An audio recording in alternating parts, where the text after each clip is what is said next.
And welcome once again to your show, Líderes del Futuro. My name is Rafael Vasquez, and today I'm going to do a simple DACA first time application form. So there are 4 forms that we're going to fill out.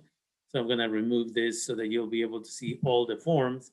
You can obtain the forms by going to uscis.gov, again, uscis.gov, and there you just type DACA, and then there will be a couple of options.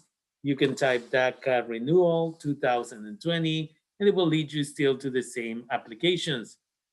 The most important thing here is, again, there are 4 forms. This one is called the A21D or A21D. And the most important piece here is make sure the expiration date, because there may be older versions of the forms in there. And if you're using the older versions, then they are going to reject them.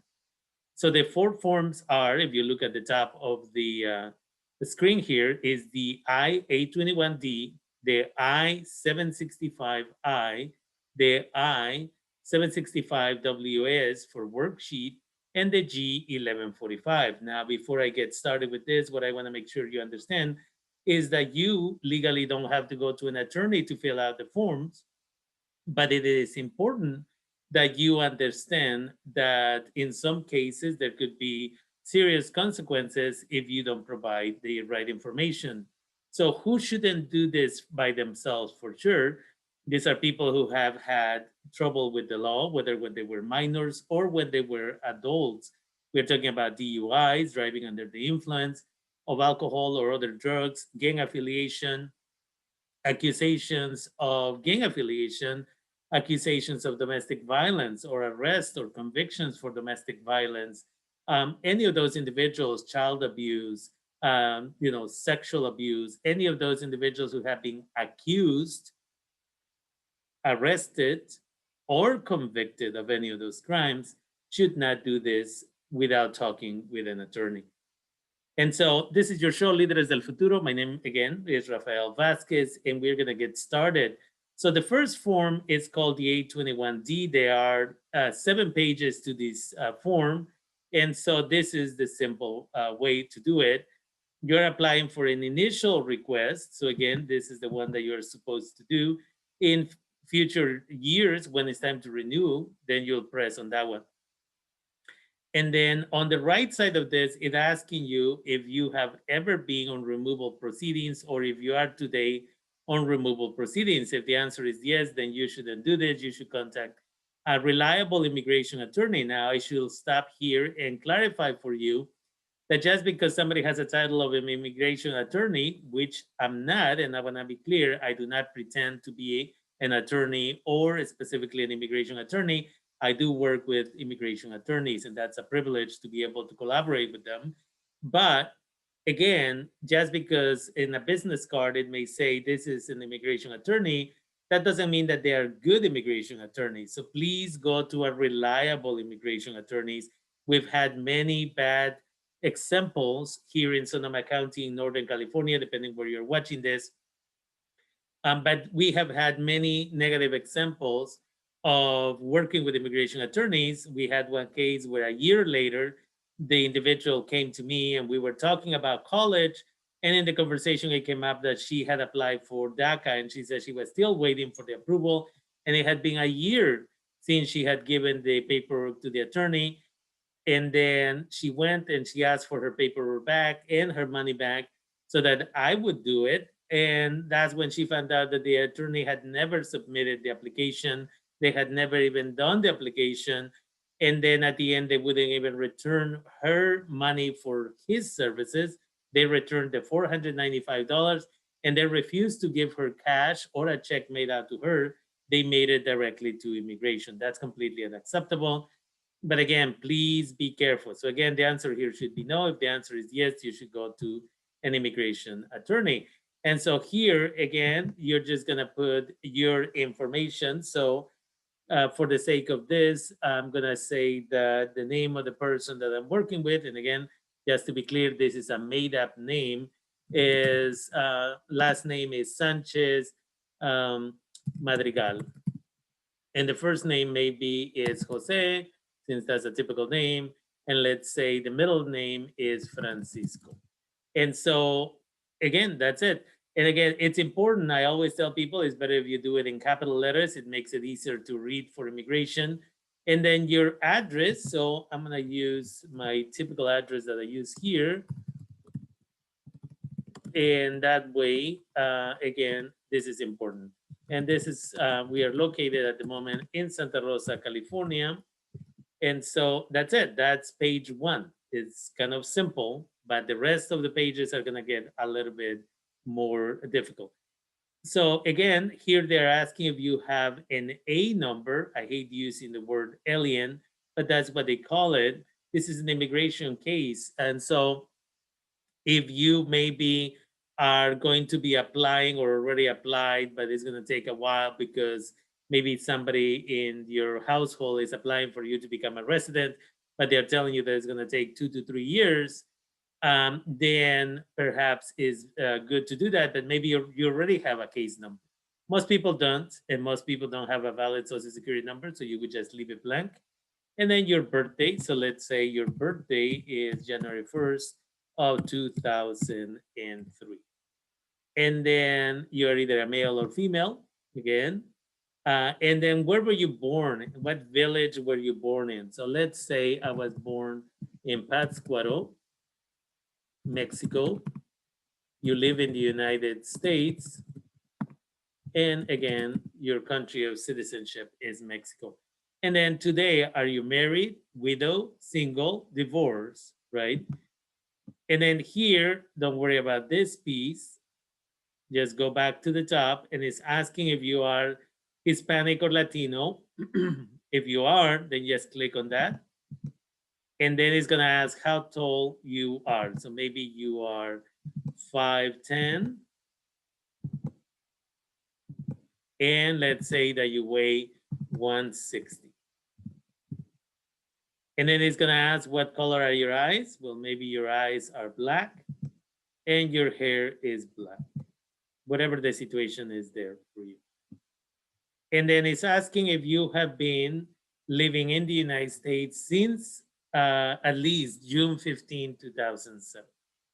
Again, the answer is yes. If you say no, then you obviously don't qualify for that.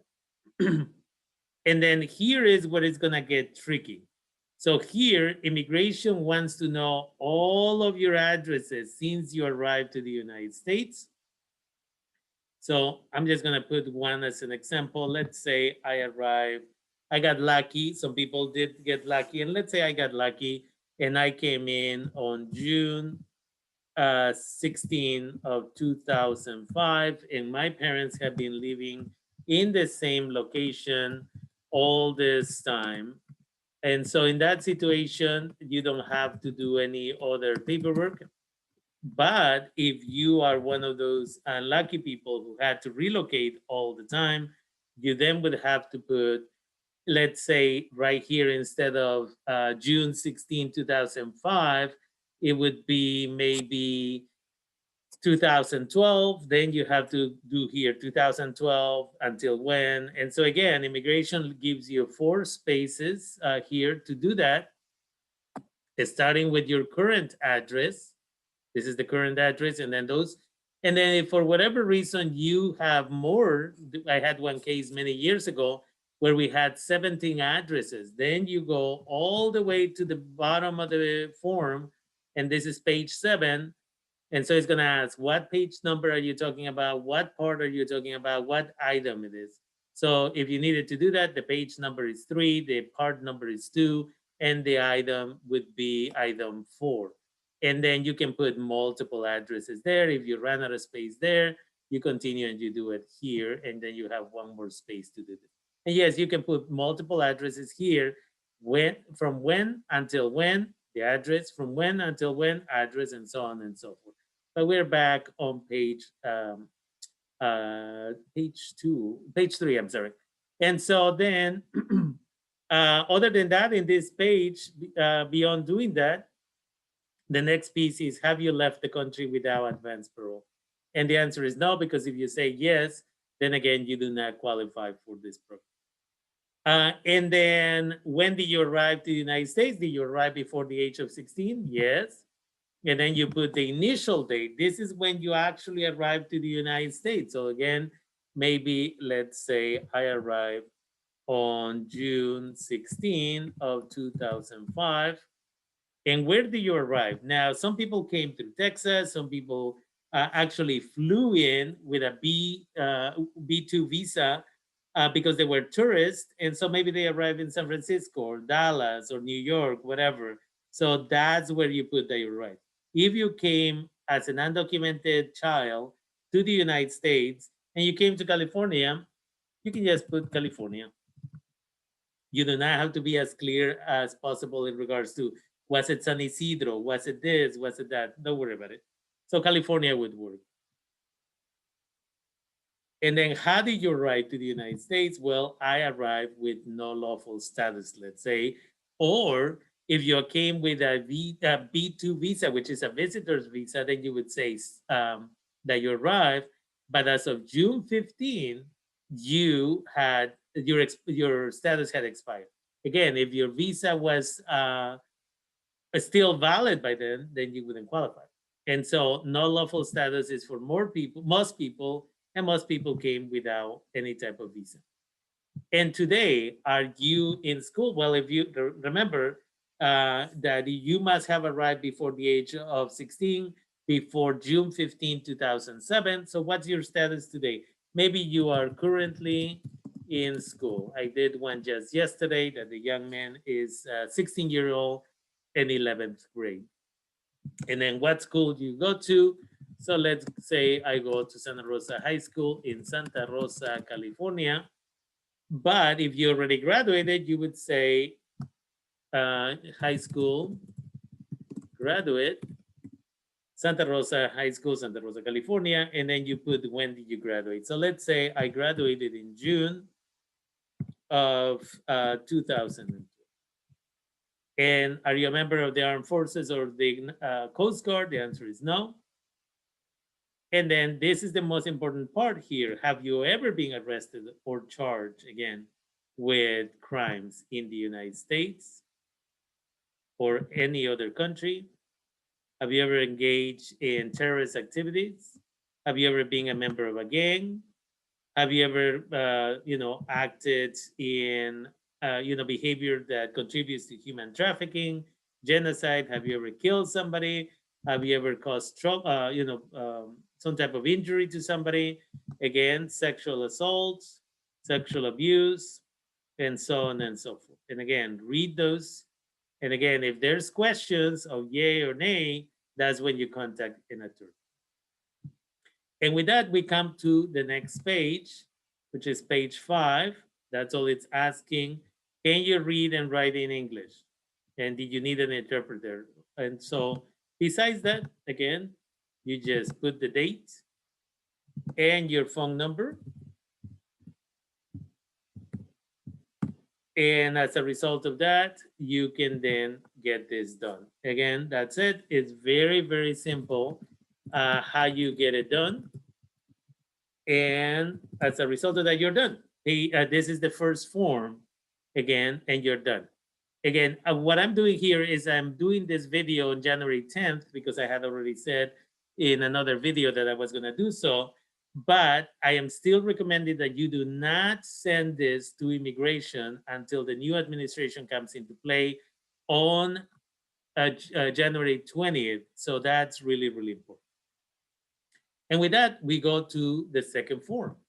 The first one, the 821D, just allows you, if they approve it, allows you to live in the United States for the next 2 years. And that's it. That's the deferred action. But then in order to survive, you need to work. So this is the 765I, which allows you to legally work. So that's what we are applying. And again, if you look at the top right, when does it expire? July 31st, 2022. So that's the right application. And you're saying that you are doing an initial permission to accept employment. And then you come down here and you put your information again. And to keep it consistent, I'm saying Sanchez Madrigal Jose Francisco. Okay.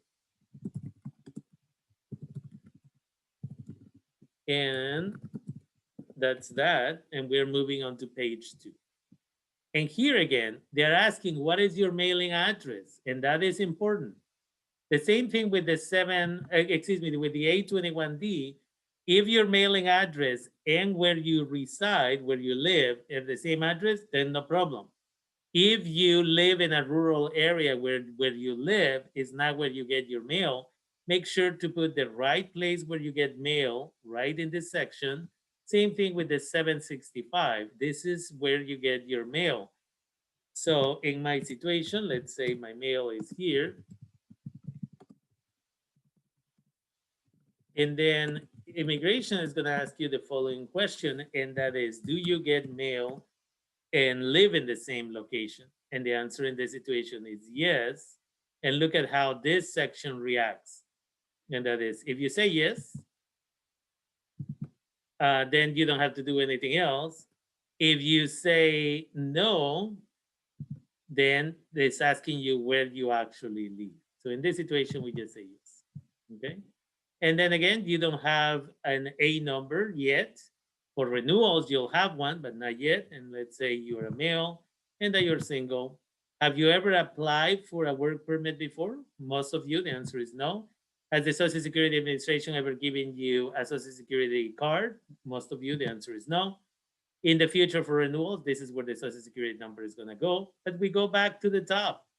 And here is going to ask that if you want the Social Security Administration to give you a Social Security card. Usually for me, the answer I say no. Then as you can tell, this all changes. So look at that changes.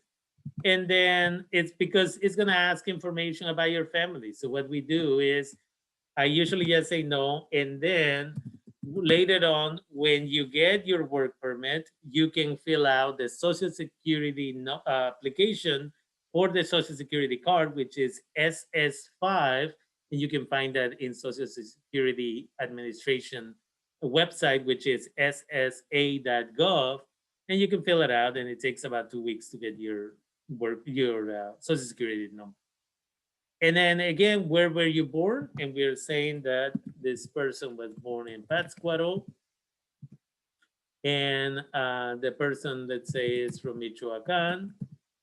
And the country that they come from is Mexico. And again, 01/01/2003. Besides that, if you have a passport from your home country, then you can put that information here. All you would put would be the number of the passport, the country that issued it, and when does it expire. And then if you do not have that, don't worry about it. You just continue here as to when did you arrive to the United States. So in my previous example, we said it was June 16 of 2005, I believe is what I put.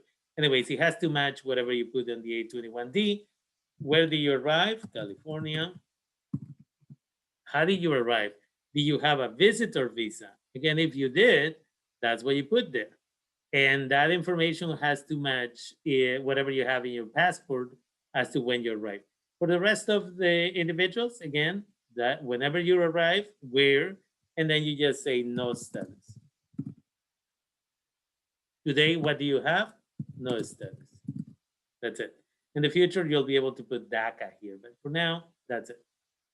And then you go to the top, and it's asking you what type of application are you submitting. You're submitting an application that is the C-33, which is the work permit for DACA individuals. So please do not make the mistake. There's another one there's another space here. Just leave it blank. That's how it works. Okay. And then it just goes to the next page. So the next page is page 4.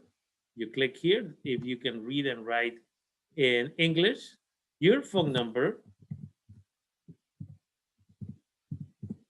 and your email address. And again, immigration will be contacting you via email, and I'll show you the form in a minute, so that they can tell you where exactly, when they receive your application, and that's called your receipt. And besides that, you just come to this page, You put the date, and then you're ready to sign it. When you print it, you're ready to sign it. It has to be what we call a wet signature. So you have to print all this form and you have to mail them out. Now, one of the other mistakes that people make is, well, if I finish writing here, do I need to print the other pages that I'm leaving blank? And the answer is absolutely yes.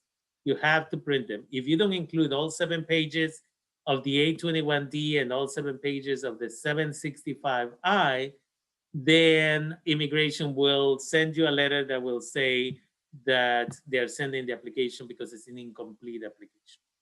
So again, this is the application to get a work permit. And then now we move on to justifying why you need a work permit.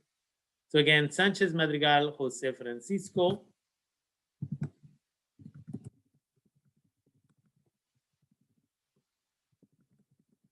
And then the question here is, how much did you make last year? And so some individuals have been working for many years and they file taxes even though they are undocumented. So maybe your income was $35,000 last year. And then it's asking, how much did you spend? Well, with the cost of living, maybe you spend $34,000. Maybe you spend all $35,000. And here immigration is interested in your assets, items of value that if you were to sell them today, you would have some cash money. So here's where we talk about, and I'll write it on this side as a sample. Again, it's only for a sample, and I'll delete that later just so that you understand how much would you have you finished paying your vehicle? Maybe you have a computer, television, video games, maybe a cell phone. Those are the items. If you're buying a car but you haven't finished paying it, then that doesn't count. If you have a cell phone but you haven't finished paying it, that doesn't count. So again, only the items that you already finished paying. If you were to sell them today, how much money would you have? That's what immigration is asking. And so let's say this person has a car that they finished paying, all this and all that. Now, the other piece here, it's important, is that just because you bought a computer for $2,000, this happened yesterday in a discussion, just because you bought the computer for $2,000 a year ago, it doesn't mean that you say that you're going to sell it for $2,000. That computer may now be worth $800. Electronics lose their value very, very quickly. And so maybe you have a vehicle that is already finished paid, a cell phone, and a computer, but altogether it's $4,500. Now, this is important. If you graduated high school, which you need to prove in order to apply for this, unless you are still in high school, then even if you don't continue with your education on to college, which I personally don't think it's a good idea, but if for whatever reason you're not going to college now, then this number needs to continue to increase every 2 years for you to justify it, okay? And hopefully your assets will continue. So maybe you also have $1,000 in savings. So now you have 5,500. That is an asset, right? So that's important. If every year you're not making any more money, it's hard to justify to immigration why you should get this. Now, the other piece here is if maybe you are in high school and you don't work, but you also don't have to pay rent or anything else, and maybe your assets literally is zero. That's okay because you are in high school or maybe you're in college and you're just trying to survive. So that is important. But for a lot of people, again, this could be 35,000 and maybe you spend all of it to be able to survive. And maybe again, your assets are $5,500. And here you have to give an explanation as to why you need the work permit. And that is, I am grateful for the opportunity to apply for a work permit for DACA. I am in need of this in order to work and continue with my studies in psychology, let's say. Or you can say, I'm a high school student and I need to get a job in order to begin saving for my college education. If you're not in school, then you say, maybe you are already 28 today or 30 today, and you say, I am in need of a work permit in order to obtain a higher paying job, as I am responsible for my family. Something along those lines. And you always close by saying, I thank you for your consideration of my request. And that's it. And this form is done. Okay, so give it your own little twist to that. And then finally, we go to the 1145G. And this is important because a lot of people don't use this one. And then they don't hear back from immigration right away. And they're worried, did they get it? Did they not get it? So this one doesn't have an expiration date. And that's a good thing. And so in this one, all you're going to do is put your name, keeping with the, the same name for this example, Sanchez Madrigal Jose Francisco. So this is Sanchez Madrigal Jose Francisco. And your email address goes here. And your phone number goes here. And this number, though, this is important. It has to be able to receive text messages. Otherwise, don't put any number there. Immigration will send you an email. If you don't put a text number there, immigration will just send you an email letting you know that they've received your application. If not, if you put both, immigration will send either an email or a text, and once in a while they send both to let you know we have received your application. And so that is important. And then once you have done those forms, the next item is for you to sit down and translate your birth certificate. And then as a result of that, you will be able to translate the birth certificates. And again, from Spanish to English, you can do your own translation. And literally, you can just go line by line and you can do that translation. It's important that you understand that you can do your own translations for this purpose. And then after that, it's just about lining up all of the information, evidence that you have been here, maybe a vaccination chart that shows when you first got your shots and that it was before 2007. Then after that, from June 15, 2007 until now, every 90 days, you have to have proof. One of the most beautiful pieces I saw yesterday was in one sheet, this student attended elementary, middle school, so they cover all these years. In another one, another example of the ones I did yesterday is they had elementary, middle, and high school all in one page. It makes it so much easier because it says when they started the year, when did they finish the year, when they started the year, when they finished the year. It was simple. And then to remember, you also have to have evidence of June of 2012. And that's it. That is important for you to keep in mind that you have to do that. And so it's important. Again, then you put it in order. You put first the applications in the order I did them. When you print them, A21D is the first one that you put in there, 765I, then the worksheet to justify it, and then the 1145G. Those go at the front, then your translation of the birth certificate, then a copy of your birth certificate. Then if you have a passport from your home country, then you make a copy of that to prove your, again, your picture and your age. And then you add all the evidence between, when you got here and between June 15 until today, every 90 days. And that's it. That's all the evidence that they're looking for. If you haven't graduated high school, then it's good if you're providing a transcript that shows that you're still in high school. If you already graduated high school, then a copy of your high school diploma. If you did not graduate high school, but you got your GED, a copy of your GED. If you did not graduate high school and don't have a GED, then go to the local school nearby. We are here in Santa Rosa, California. So if you need that service, come to Santa Rosa Junior College, get a hold of me. We'll sign you up for our GED classes.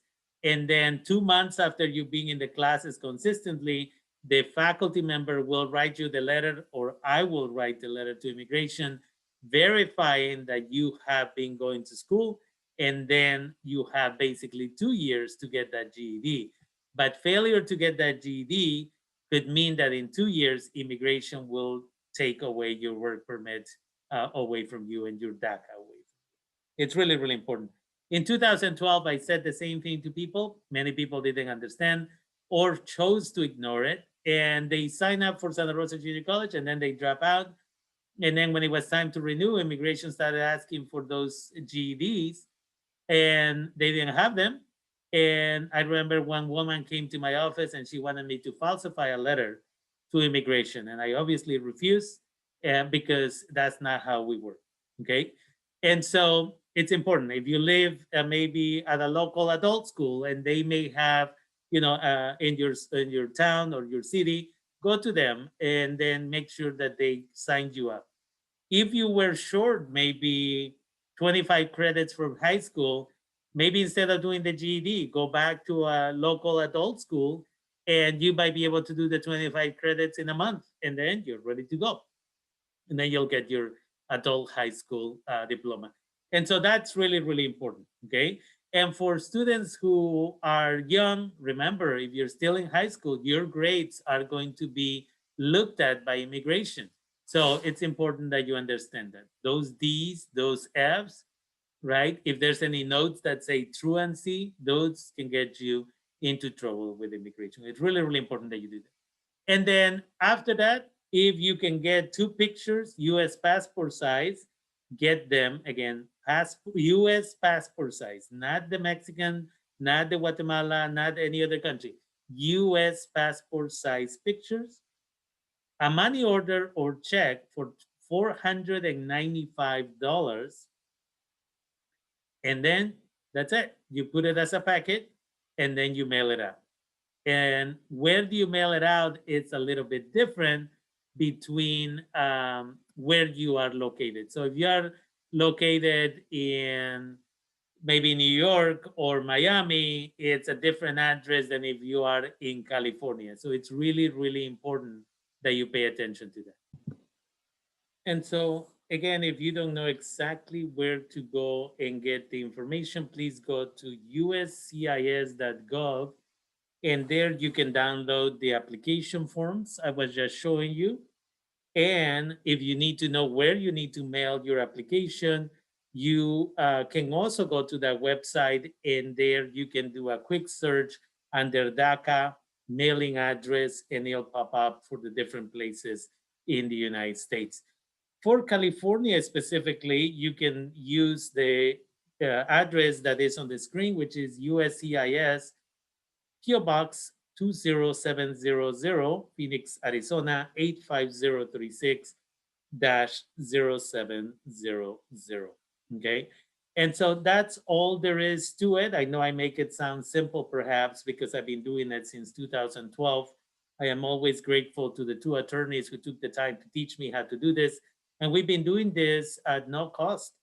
We're grateful for the donations. And I'm doing applications for the area of Sonoma County and possibly Napa County, Marin County, and Mendocino County. At this moment, I'm doing the applications. And again, while we don't charge, we're using, and I'm grateful that Humanidad Therapy and Educational Services is allowing me to use their space. And as a result of that, half of the donations that people give for me doing these applications will go to Humanidad Therapy and Educational Services, and half will go to the scholarship that I have available for graduating high school seniors.